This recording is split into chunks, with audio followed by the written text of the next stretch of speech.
yan eh. Pag yung plate natin may access kay Lord yan, mabilis kumilos ang Diyos kapag ang puso natin tama.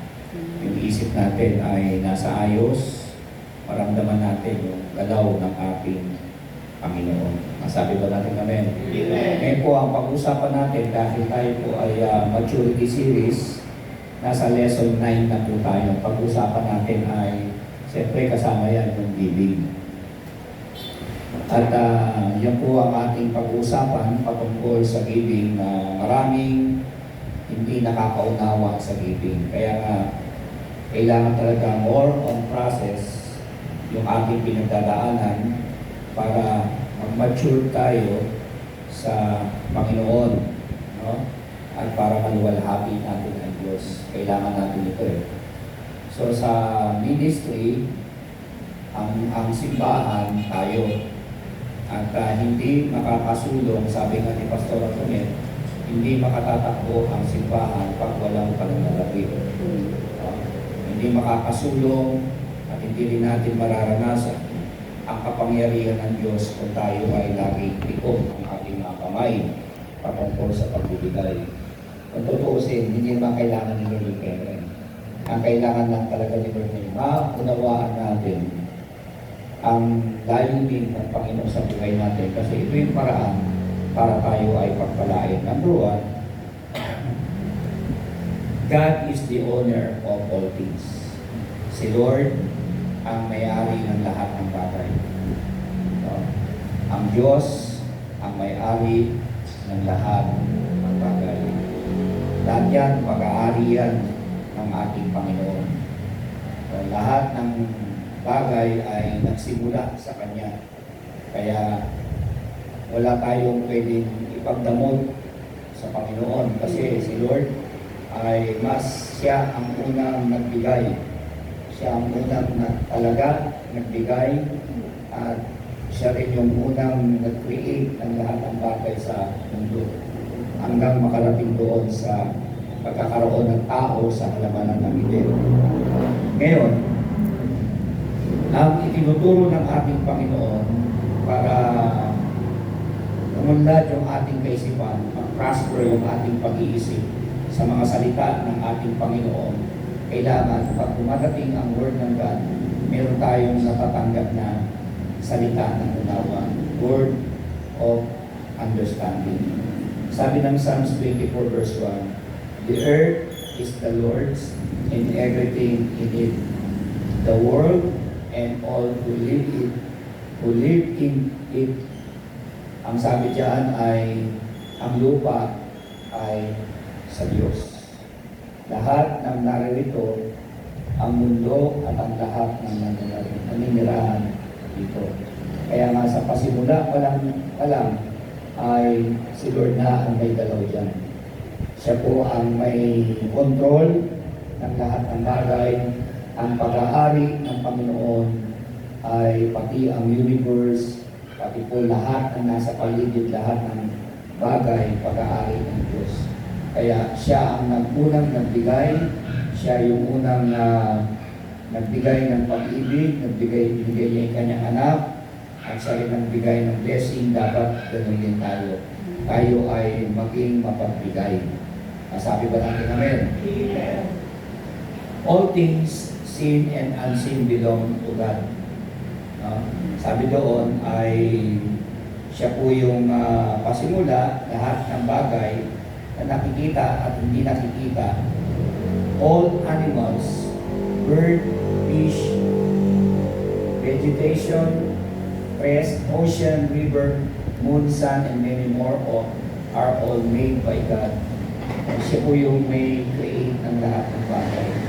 Para makita din natin, there is nothing we own in this earth. The earth we bread, the food, and we eat, and clothes we wear. Sabi nga lahat daw ng bagay, mga animals, bahay, lupa, pagkain, lahat yan, ipiniperd na yan ng Panginoon. Binigay niya yan sa atin kasi siya po yung nagmamayari at siya po yung creator ng lahat ng bagay. Kaya nga, number one, si Lord ang may pag-aari ng lahat. Sa Kanya nagsimula ang lahat. Kaya nga, si Lord ang nagsimula rin sa giving at si Lord din ang nagsimulang suportahan ang ministry ng Kanyang anak na si Jesus. And number 2, man is the steward. Umaga sa Tagalog, lalaki ang tagapamahala. Kasi siya naman talaga yung liniig ng ating Panginoon, si Adan. Ang lalaki ay tagapamahala. Pag sinabing steward, tagapamahala. Tayong mga lalaki ay sa ating iniatang ng Panginoon para tayo ay mapagkatiwalaan. Saan natin makita yan? Sa 1 Corinthians 4 verse 1 and 2. So then, men ought to regard us as servants of Christ and as those entrusted with the secret things of God. Now it is required that those who have been given a trust must prove faithful. Kaya nga nararapat na inuturing, sabi rin, inuturing kami ng mga tao bilang mga lingkod ni Kristo, bilang mga iyon. Kaya nga dapat tayo pinagkatiwalaan sa mga lihim na bagay ng Diyos, yung mga lihim niya, yung mga inihahayag niya ngayon at kailangan ng mga pinagkakatiwalaan ay dapat patunayan tayo ay manatiling tapat sa Panginoon. Yun ang katotohanan.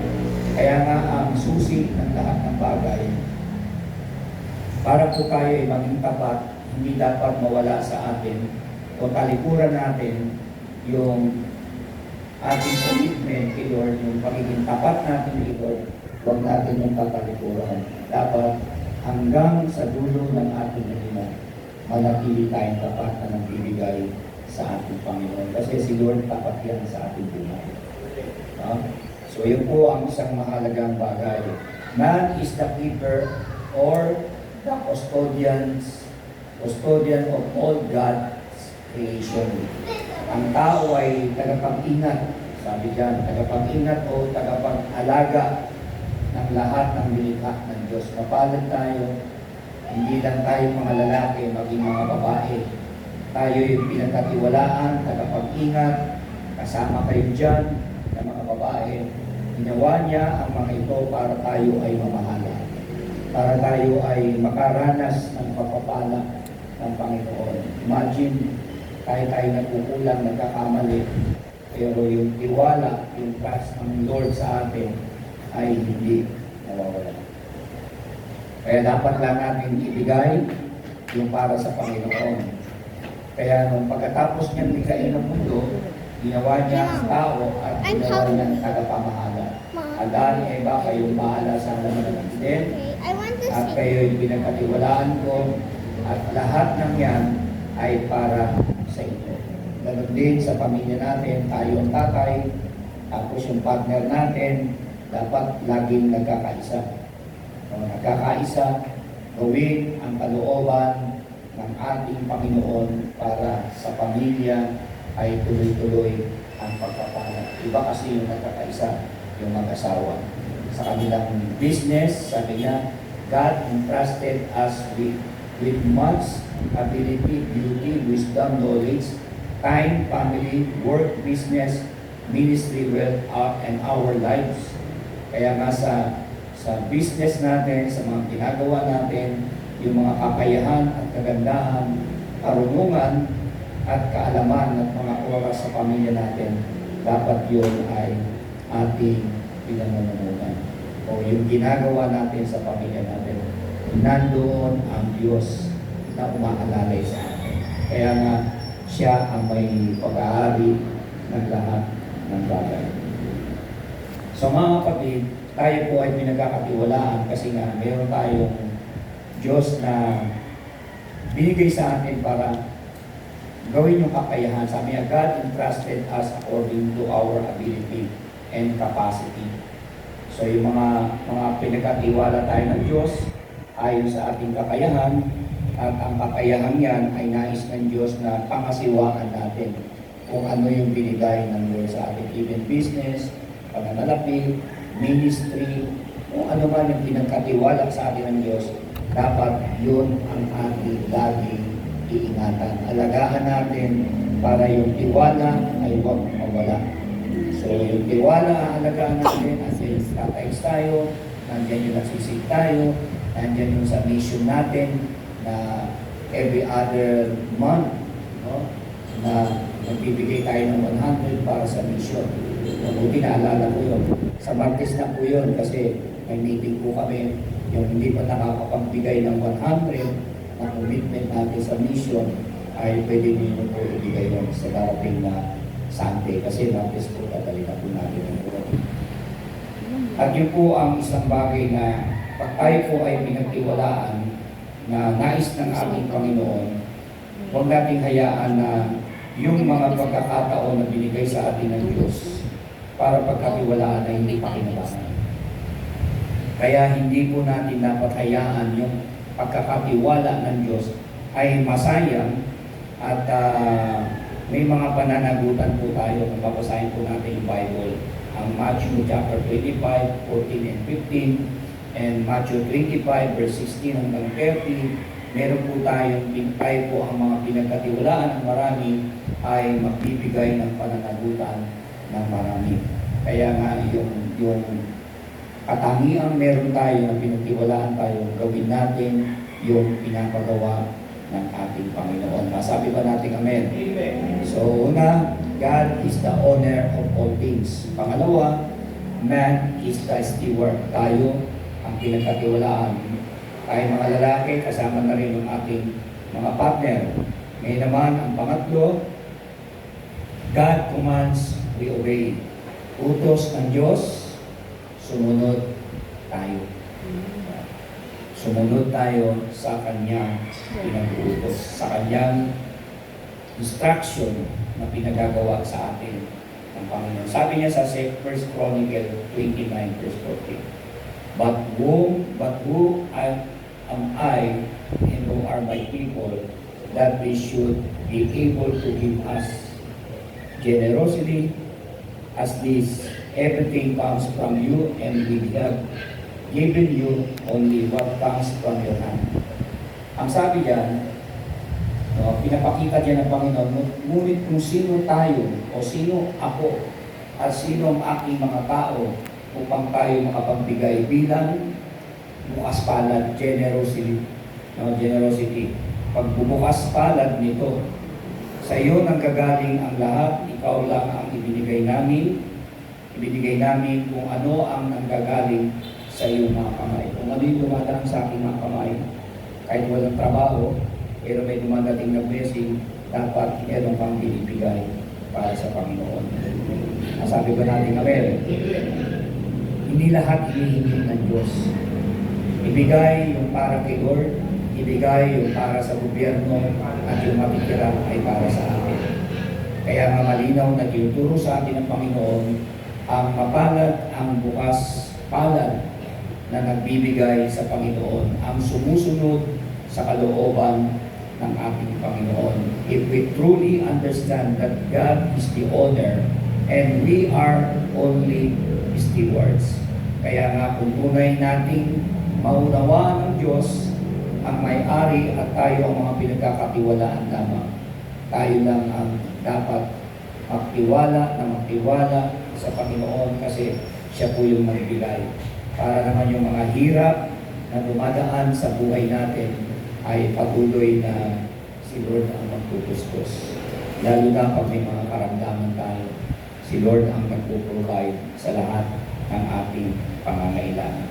Binibigyan niya tayo ng karunungan at kaalaman kung paano tayo lalakad sa kalooban ng Diyos patungkol sa pagbibigay. So, ang susi niya nasa meeting para maranasan natin kung paano mag-miracle si Lord sa physical natin kalusugan, sa spiritual, sa trabaho, sa business, sa family natin. Ika-apat, giving of money. Pagbibigay ng pera, yung pang-apat po. In financial aspect, we are called by God to give for His glory. There are many kinds of giving, mentioned in the Bible, but we will now discuss the main three. These three types of giving must be done by all God's children. Meron daw tatlong bagay na katangian, kakayahan na dapat natin gawin sa pagbibigay sa Panginoon. Yan po yung pang-apat. So ito yung dapat natin maintindihan maigi. Ito po yung aspetong pinansyal. Tayo ay tinawag ng Diyos upang magbigay para sa kanyang kaluwalhatian. Isang nakita ko ito, number one, help to the poor. Ang tumulong sa abot ng ating makakaya sa mga kapatid natin sa pananampalataya. Sa mga taong hindi pa napasok ni Jesus ang kanilang puso. Meron tayong kakayahan kahit maliit lang. Halimbawa, isang tao, walang pagkain, walang hapunan, walang makakain, kahit man lang doon, maitawid mo lang siya. No? Ito nga si Sister Liway, si Nanay Liway. Kaya minsan ayaw kong bumili sa kanya kasi ayaw niya tanggapin ng bayan. No? Iniisip ko rin yung lagay niya. Pero alam ko naman sa puso niya, itinatanim niya yun. No? So yun ang kanyang naitutulong na gusto niyang makatulong at maging bahagi ng pagpapala ng Diyos sa manakot. So kung titignan natin, help to the poor, tulong sa mahirap. So when you give to the needy, do not announce it with trumpets as the hypocrites do in the synagogues and on the streets to be honored by men. Huwag na namin ikwento pa. So lihim yan, sikreto kay Lord. Ang pagtulong ay hindi para pagmayabang. Yung masabing nakatulong ka, naago mo yung glory ng Panginoon, hayaan mo na lang sa lihim. At lihim ka naman pagpapalain din ng ating Panginoon. Masabi ba natin amen? So yun po ang pinaka-importante sa lahat. So, sabi nga, I tell you the truth, they have received the reward in full. But when you give to the needy, do not let your left hand know what your right hand is doing. Kaya nga, yun ang kailangan natin sa mga kapatid natin sa pananampalataya. Katulad ni Tatay Lidoy, nagpunta daw doon kay Brother Rudy, nag-message sa Brother Rudy sa akin. At ang sabi, humihingi ng tulong si Tatay Lidoy. So, marinig ko yun, nanahimik na lang ako. Kami ni Peter, ni Brother Rudy ako, nagpunta na lang kami doon, malengke kami, at binigyan namin siya ng kaunting tulong na makakaya namin. So, yun nga lang, wala siya doon. Iniwan namin doon siya. So, yun ang kailangan natin. Sa giving, dapat huwag mawala yung tulong sa kapwa. Kasi yung mga taong wala kay Lord, may lalapit natin sa Panginoon. Gagaamin paloob. Ay, akala ni Tatay Lidoy, nag-iisa lang siya. Wala siyang kakampi kasi na pamilya niya, hindi siya nakasikaso. So, nung malaman ko yun, sinabihan ko agad silang dalawa na pupunta na ito. So, makita ng mga anak na nanggaling kami roon. So, nakita ko yung expression ng mukha nila, parang nahiya sila. So, yun po yung kailangan po natin, maging matulungin tayo sa kapwa. Huwag natin aalisin yun. Kaya kapag nagbibigay na tayo, kung ibigay natin yan sa kanang kamay, huwag namin paalam pa sa kaliwa. So buo ang ating pagtitiwala sa Diyos. Magbigay ng walang nakakalam. Kung malaman man, hindi naman sa iyo nanggaling yun. Okay, masabi pa natin amen? Amen. So yun po yung pinaka-importante sa lahat. We are called to help the poor in our community. Tinawag tayo ng Panginoon sa komunidad. Kung sino yung mga tao kung pinadala ng Panginoon ay mangyari yung kalooban ng Diyos. Kahit kaunti ay makambo tayo sa tulong. Kung ako po'y bago magpunta ng Mindanao, may kumakato, may silik ang nakatagpo. Siyempre kami, hindi malis yun eh. Nadala na akong magbigay. Tapos kami pang mag-asawa, kung si Pastora, mabilis ka agad naman yun.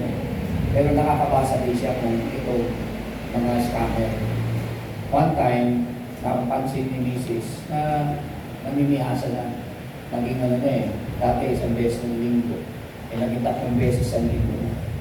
So sabi ni Pastora sa akin, ako lang tinanong niya, magkano bibigay natin? Bigyan mo na lang ng 20 o 40. Sobre mo na kami na makikita. Ito pa lang binuksan. Sabi ng babae, ito na! Tinapo. Nakakita ng cases na. Nakakita ng cases. Kinuha yung pera. Sabi niya, ito lang kasi pera namin. Tapos yung lalaki naman humingi naman ng sorry. Tapos sabi ko sa maintenance namin yung lalaki, sarado mo yung gate. Wala ngayon, wala nang bukas-bukas yan. Laging sarado. Ang magpapabili tayo ng base para malaman natin sino yung tao na kumakato.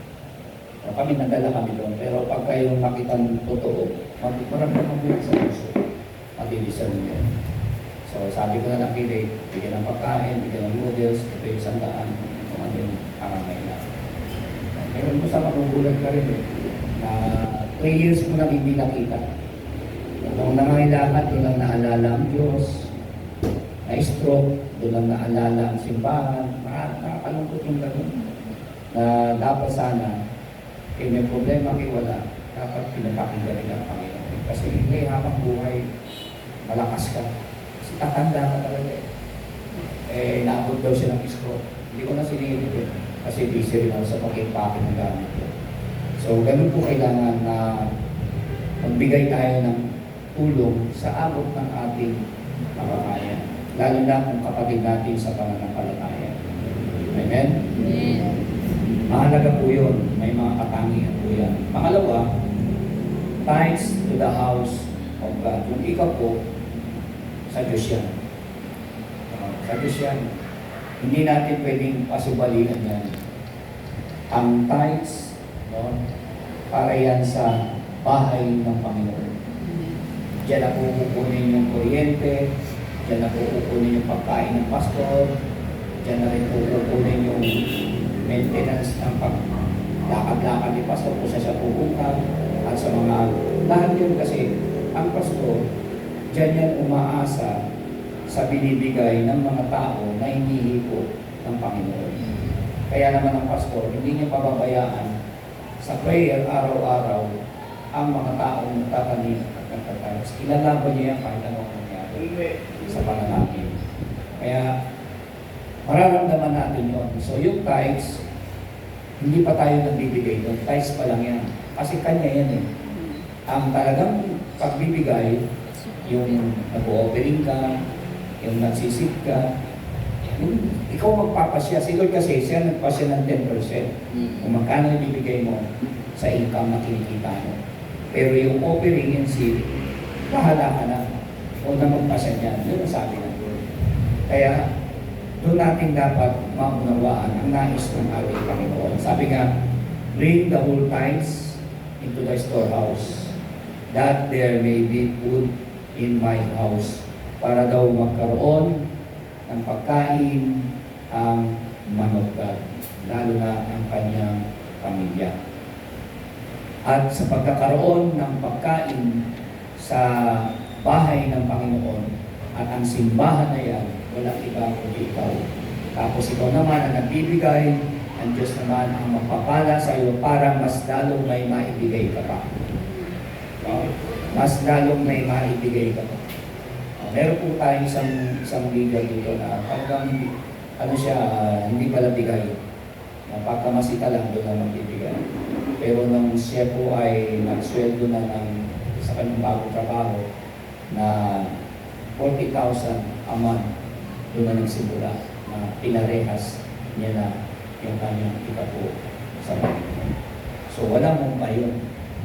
Wala mong pa yun. Kung ikaw naman, maasa ka lang sa pagdala ng anak mo, pinadala pa ng 5,000, kunin mo na yung 500. Yun ang tithes mo. Kaya yung dumadating sa iyo, yun ang kakaltasan mo ng 10% para sa Panginoon. Malinaw po ba?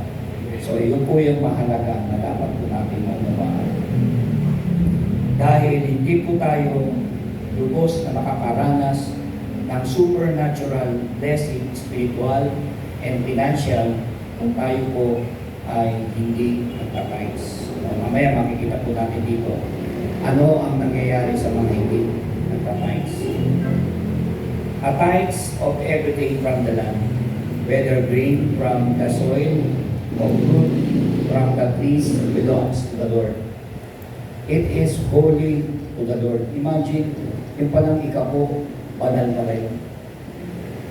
Doon ko nakita banal pala yung ikapo na yun. Ang isang ikapo ay ng lahat ng bagay mula sa lupain, maging butil mula sa lupa o prutas mula sa mga puno, ay kay Yahweh. Ito ay banal sa Panginoon.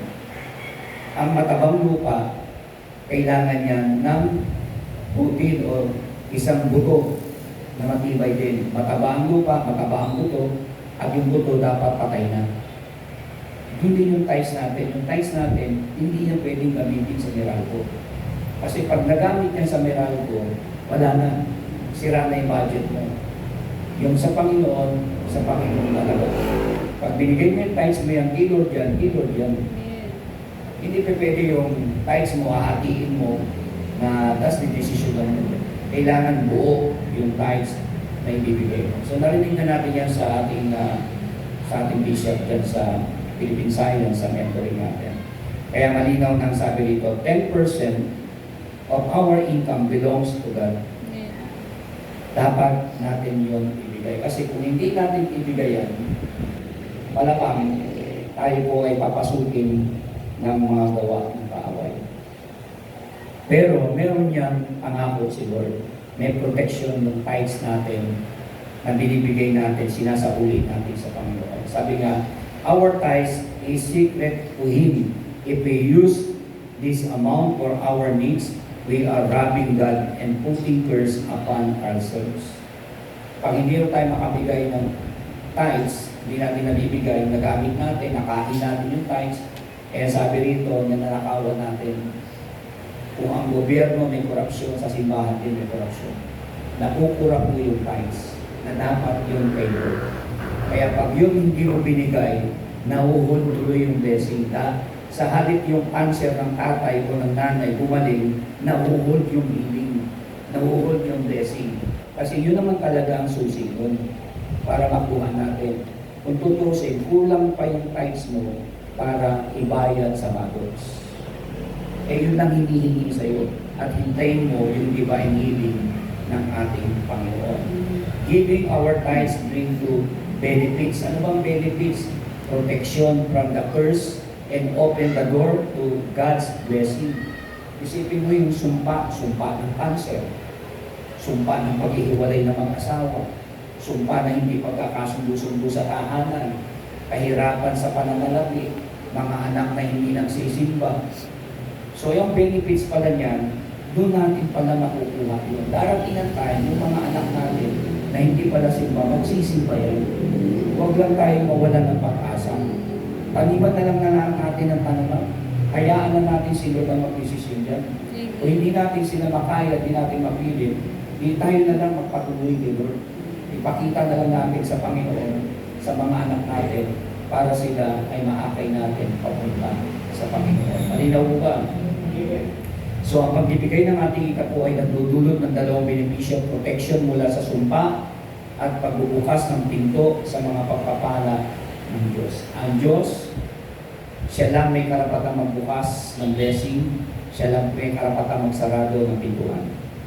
So kapag ang tithes binibigay natin sa Panginoon, sinasauli natin sa Kanya, ang tithes na yun, tandaan mo, dumis, banal yan, purity yan, sanctify yan. Kaya yung tithes na yan, isauli mo sa Panginoon. Kasi diyan ka nakakakuha ng lakas at karulo.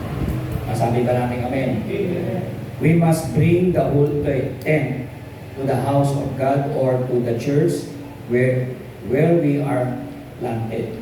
Dapat natin dalhin ang buong ikasampung bahagi sa bahay ng Diyos o sa simbahan ng Diyos at kung saan tayo itinanim ng Panginoon. Hindi pwedeng na dito ka nag-church tapos sa GIL ka mag-tithes. Ay pangit tignan. Saka naman nakakita, kumain ka sa McDo, magbabayad ka sa Jollibee. Saka nakakita ng gano'n. Kung saan ka nilagay ng Lord, doon ka mag-tithes. Kasi yung pastor mo, araw at gabi, pinagpe-pray ka niya. God is my witness. Experience ko yan kasi ginagawa ko yan. Kaya minsan, malimit ko rin sabihin sa kapatid ko, dapat yung pastor mo na Inglesero, dapat yan araw-araw kang binabantayan sa pray. Kasi tiga-victor siya. Ako talaga, kahit hindi ka naman sa akin nagtatights, kung tinutulungan mo ko, kaya lang, kahit hindi mo ko tulungan, obligado pa rin akong ipanalangin ka dahil kapatid kita. Ang Diyos mangungusap sa akin, ipag-pray kita. Kaya nga, ang saksi ko ang Diyos, na ako ay nagpe-pray every morning in devotion, lahat sinasama ko sa panalangin. Hindi mo mga pangalan ng mga tao, maliban na lang na hindi ko kakilala, pero si Lord ang nakakala. So lahat na nagtatights dapat ay maging faithful kay Lord at umasa kayo sa inyong mga offering, sa inyong mga gagawin, mayroong blessing na ibibigay si Lord sa inyo. Importante, protektado kayo ng panalangin ng inyong pastor sa tulong ni Holy Spirit. Amen? Okay, number 3, ito yung mga benepisyo nakikita natin. Number 3, offering to God's work. Yan, katulad niyan, dadating yung ating encounter. Hindi nyo ba alam na kapag kayo sumusuport sa encounter, ang daming kaluluwa ang malilutas. Yun lang ng mga pagkain binibigyan nyo, yung 2 meals, 3 meals, yung mga itinutulong ninyo, itinatanin ninyo sa encounter. Huwag na kayong magtaka kung bakit gumagaling kayo sa inyong karantanan.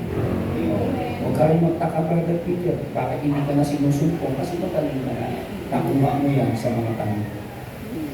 Amen? Hindi ba yun? Lord, wala akong naitanin, hindi na ako magsisimba. Doon po nakorek ko si Tatay Lilo. Brad, Tatay Lilo eh. Wala kang maitanin at meron magsimba ka. Itanin mo yung sarili mo sa araw.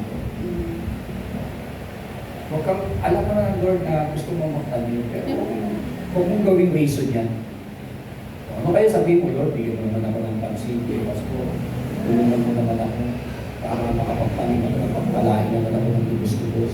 Pwede yun, magbigay si Lord ng pangtanim sa'yo. Amen? So, salamat kay Lord kasi lahat ng tao rito, tayo mga parents dito, sabihin dadating kayo dito, takbo mo agad sa sobrang. So, ibig sabihin, mature na kayo sa ibig.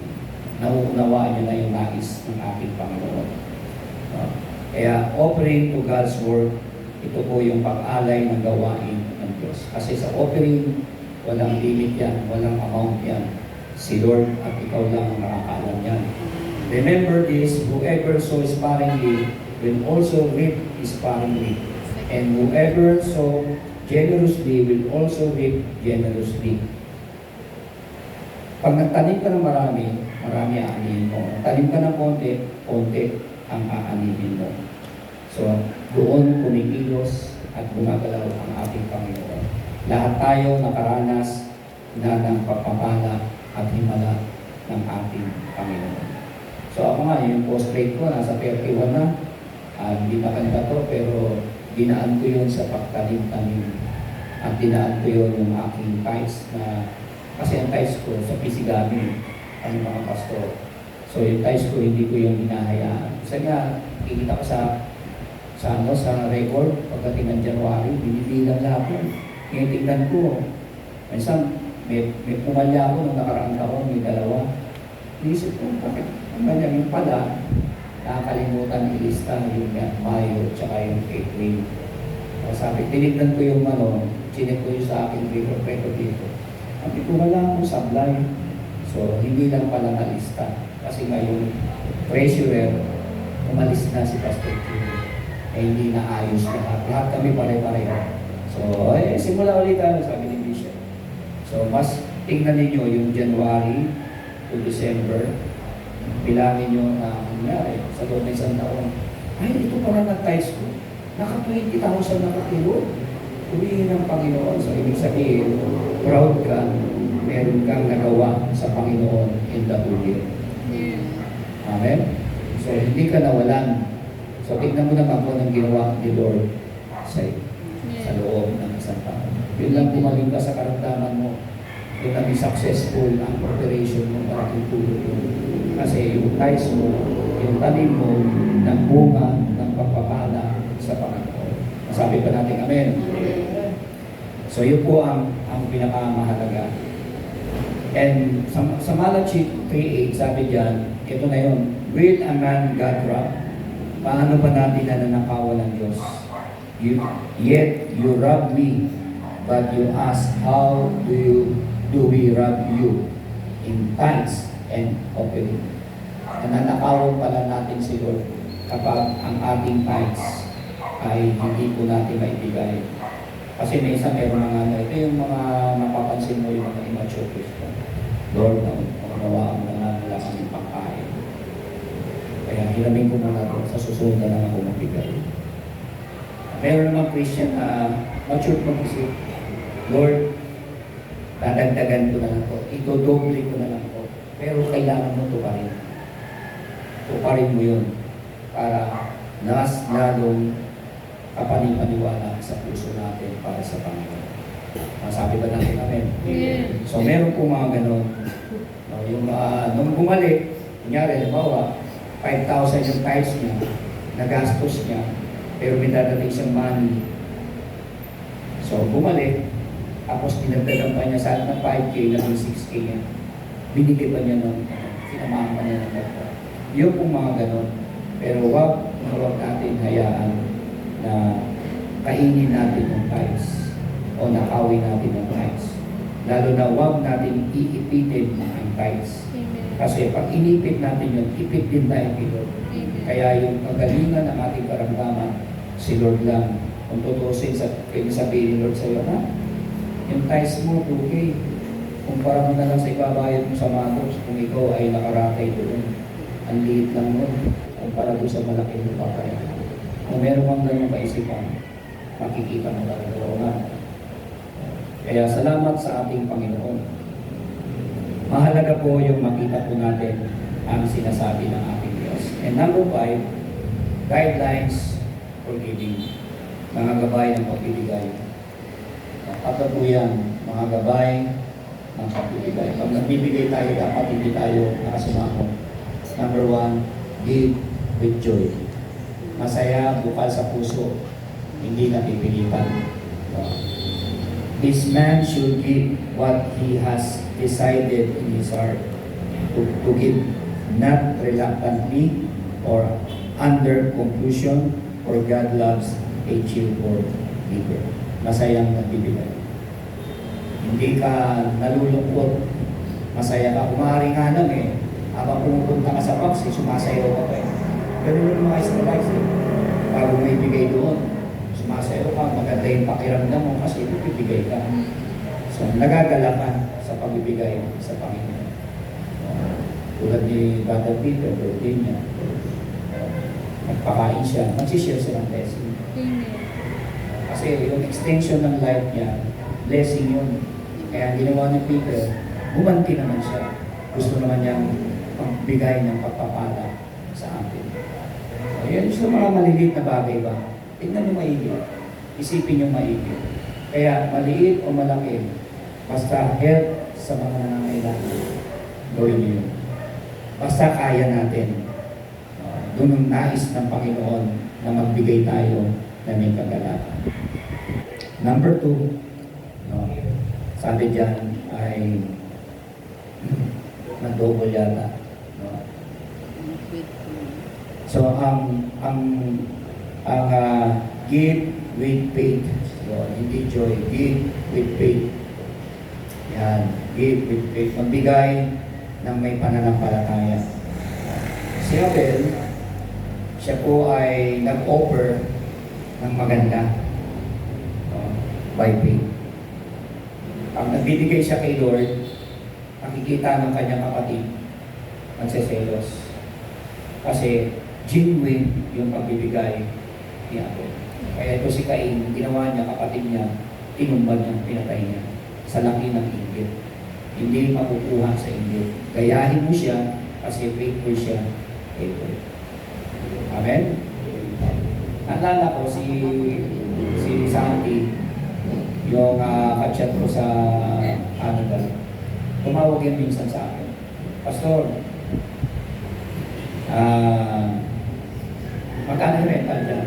20. Sige, sagot ko na yan ako mababayad ang buo. So, ibig sabihin, kinausap ni Lord yun. Wala akong sinabi ko. Kinausap ni Lord yun. Alam ko, may dinidil yung tao niya. May dinidil yung tao niya.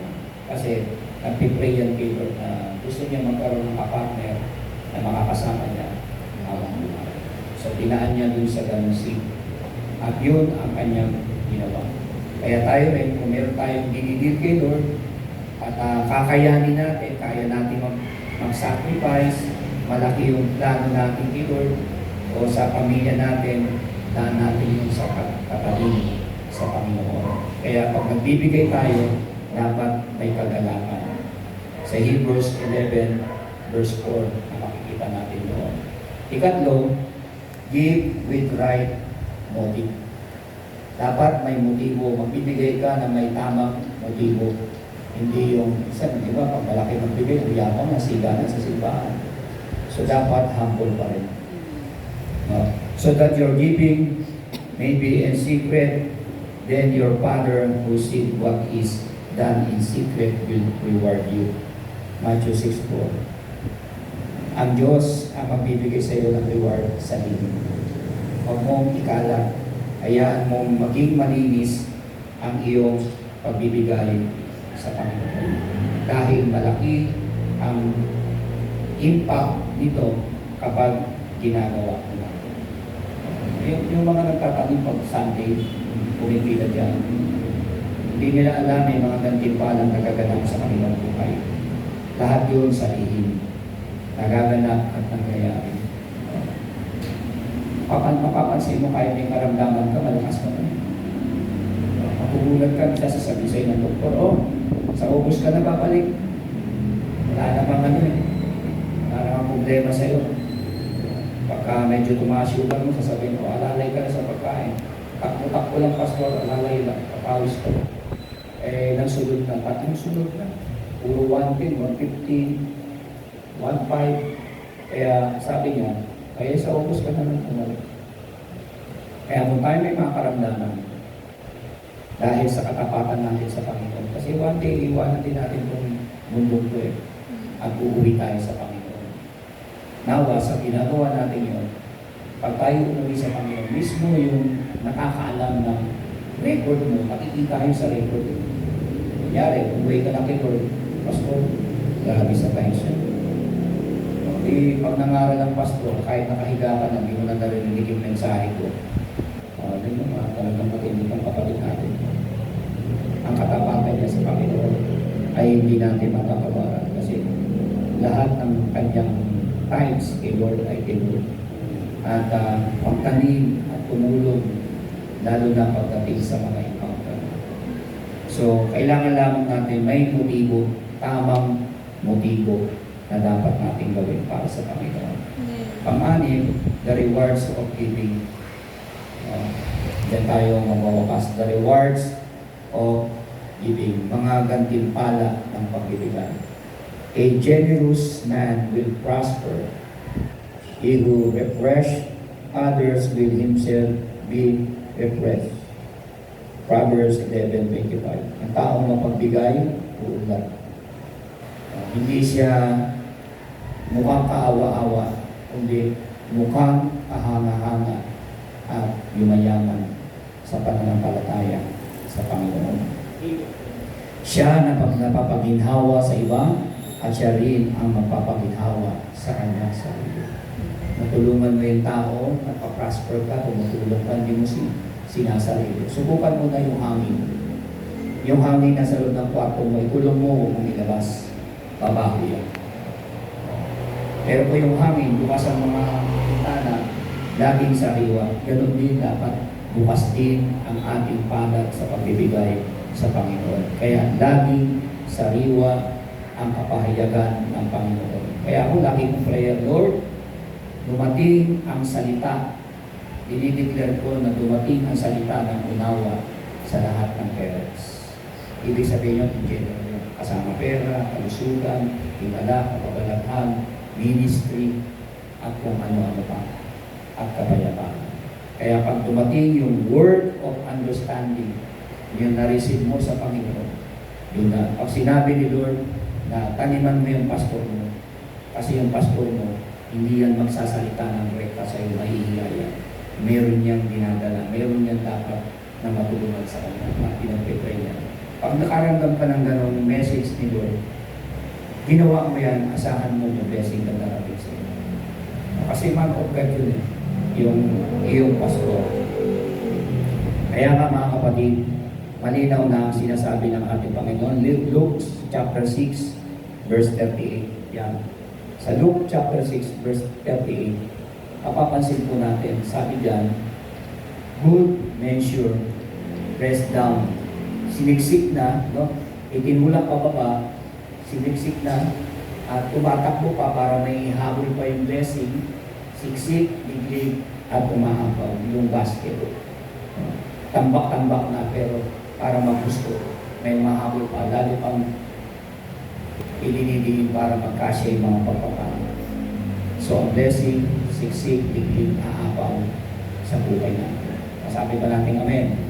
So, kaya nga, ang pagbibigay ay isang mabuting takal, siksik, at inaalog para mapuno at para makita natin ang ilulos sa iyong kanlungan ang mga pagpapala mula sa ating Panginoon. Sa ating pagwawakas, next slide sa application.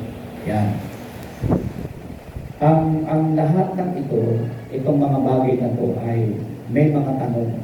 Do you accept that you are only a steward and God is the master and owner? At sabi doon, tinanggap mo ba? Tinanggap mo ba na ikaw ay katiwala lamang at ang Diyos ang guro at may-ari? Pangalawa, which of the three types of giving have you not done yet? Why? Alin sa tatlong uri ng pagbibigay na hindi mo pa nagagawa? Maaaring first fruit, maaaring yung iba hindi pa nagagawa yung nagsisi. So gawin natin yun kung ano yung pinagagawa ng Lord sa atin. Kasi mahirap maging alipin ang pera. Mahirap pag ang pera ang nagmi-ministry sa ating buhay. At huwag nating hayaan na ang pera ang magkokontrol at magiging Panginoon natin. Dapat ang pera ang ini-minister natin sa Panginoon. Hindi naman ibig sabihin lahat kanya na siya ang magbibigay sa atin para magamit tayo ng mabuting bagay na ayon sa kalooban ng ating Panginoon. Ano ang mga dahilan kung bakit hindi maibigay ang ilan ang kanilang ikapo at alay? So alam na natin yun kung yung reason. So kaya nagkakaroon ng korupsyon sa ikapo na hindi nila nabibigay, nakakain nila kasi duda at nag-aalinlangan sila. Pero kung ibibigay nila yung para sa Panginoon, tiyak na magpapalain sila ng ating Panginoon. Masabi ba natin amen?